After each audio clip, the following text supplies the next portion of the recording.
Olá, boa noite. Agora 6h51.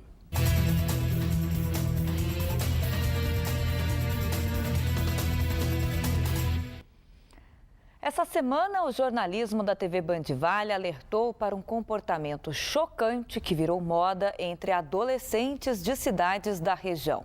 Meninas de 12 a 16 anos que tiram fotos sensuais e depois compartilham entre amigos e até mesmo nas redes sociais. Busca por popularidade a qualquer preço. Quais as consequências deste tipo de atitude entre menores de idade? Como os pais e educadores devem agir para evitar essa situação? Veja agora um resumo da série especial sobre o tema. Fotos de meninas nuas e em poses sensuais. As imagens chegaram no celular desta adolescente por meio do WhatsApp, aplicativo de troca de mensagens pela internet. Elas mandam para os namorados ou amigos, não sei, e eles mandam em grupos, em páginas, e elas agem naturalmente, assim como se elas soubessem que está passando a foto delas ali. As fotos circulam entre estudantes de escolas de Aparecida e Guaratinguetá. São feitas pelas próprias adolescentes no estilo selfie e já foram parar em redes sociais. Ganhar popularidade e atingir maior número de seguidores na internet, um comportamento perigoso que pode trazer consequências graves. Hoje em dia, com a internet, o que nós colocamos na internet a nosso respeito é como uma tatuagem. Ela pode ficar marcada para sempre, pode ser para sempre disponibilizada, e mesmo que um dia eu me arrependa e queira remover isso, vai ficar uma cicatriz. O que é o nu? O nu deu a cara a tapa, deu o corpo a tapa, mostrou o corpo. Acabou a beleza e a personalidade foi por água abaixo. Então, gera um pavor que gera o pânico. O pânico é uma coisa que desencadeia do nada de um caos, de uma situação caótica que não deixa de ser essa. Então, ele desencadeia. E aí a adolescente acaba não querendo mais sair à rua, não querendo mais se expor e já está exposta. Essa psicopedagoga afirma que em casos como esse é preciso que os educadores discutam o problema e as consequências com os próprios alunos em sala de aula, mesmo com aqueles que não estão envolvidos. Talvez não aconteceu na sua escola, mas traga para os seus alunos para discussão. É importante para eles saber o que está acontecendo também sobre essas questões todas. Vai acontecer? Pode acontecer, porque eles ainda são adolescentes e vão experimentar alguns comportamentos que às vezes não são os adequados. Mas o melhor trabalho é prevenir com eles desde pequeno.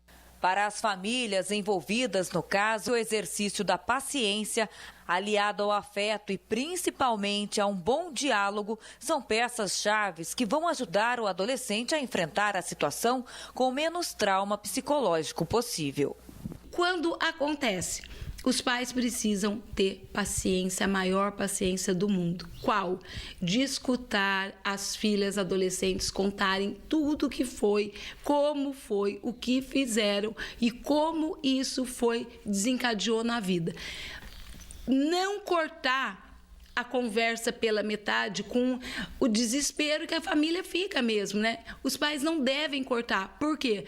Porque senão elas não contam tudo o que acontece.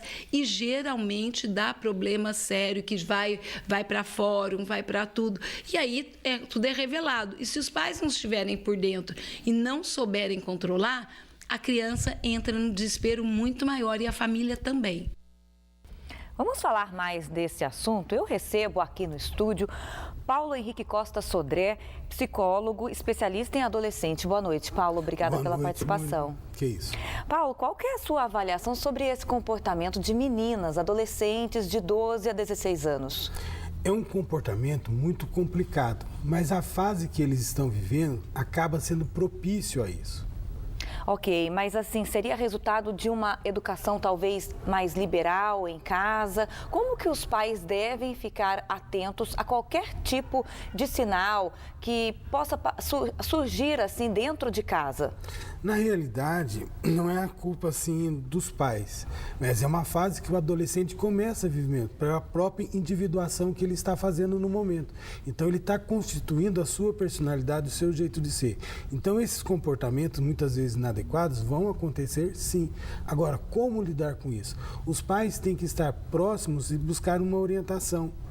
E quando o pai percebe que o filho está tendo alguns comportamentos diferentes, tentar entender, tentar conversar o porquê daquilo. Porque como nós vimos na reportagem, são comportamentos que podem trazer consequências graves para a vida dessa menina, desse adolescente. Os pais, além de orientar, eles podem também realizar um trabalho preventivo em casa, por exemplo, até que ponto impor limites sem ser, por exemplo, muito conservador? Aí vai depender da realidade de cada família. Um fato que não é adequado acontecer é a proibição, porque ele vai buscar outras formas de ter acesso a isso. Mas sim o significado de acompanhar e de mostrar a realidade e o quanto o mau uso, por exemplo, da internet ou envio de fotos ou de outras situações pode acarretar para o adolescente nesse período, porque ele pode ter um ganho primário no primeiro momento, mas a perda ao longo da vida vai ser muito grande. E é nesse sentido que a gente busca que os pais comecem a trabalhar, a se orientar com os filhos. Alguns pais, inclusive, têm senhas, né, de Facebook dos filhos. Isso é positivo? É certo? Muitas vezes é uma invasão, porque às vezes ele pode ter a senha daquele Facebook, mas o adolescente muitas vezes cria outro, um fake, por exemplo, e começa a utilizar. E assim, os adolescentes, né? A gente falou das consequências para cada um. Você acha que essa é uma busca por uma popularidade, digamos assim, de pessoas que são anônimas? Hoje em dia, na internet, qualquer pessoa, digamos assim, pode ficar famosa? Muitas vezes eles não têm até a proporção de alcançar outras pessoas, mas eles querem um destaque no próprio grupo. E muitas vezes isso exacerba o momento, então extrapola uma realidade. É onde muitas vezes isso acontece.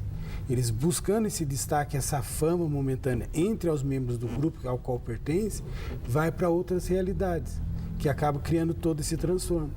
E isso seria, digamos assim, considerado normal para essa faixa etária, dessa fase de descobertas? Na verdade, o adolescente nessa fase ele está vivendo um período da sexualização. Então tem coisas que são normais agora, tem coisas que não são normais. Né? A descoberta do corpo, a descoberta da sexualidade, em todo um processo em si. Só que muitas vezes, com o advento das tecnologias e a não orientação, o nosso jovem está exposto a muita informação.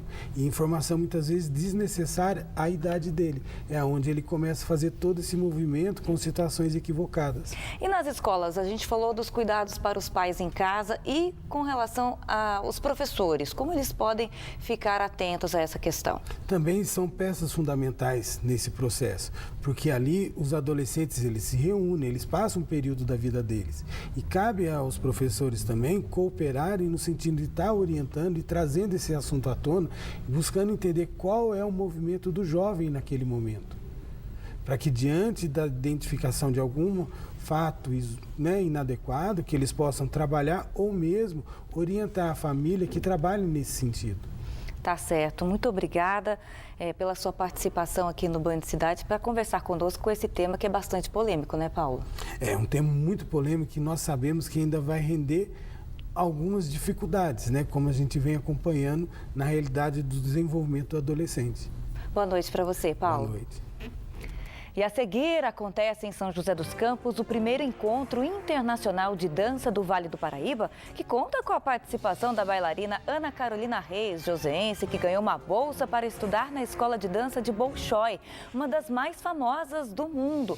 E ainda a previsão do tempo para o domingo. A gente volta já já, agora às 7 horas.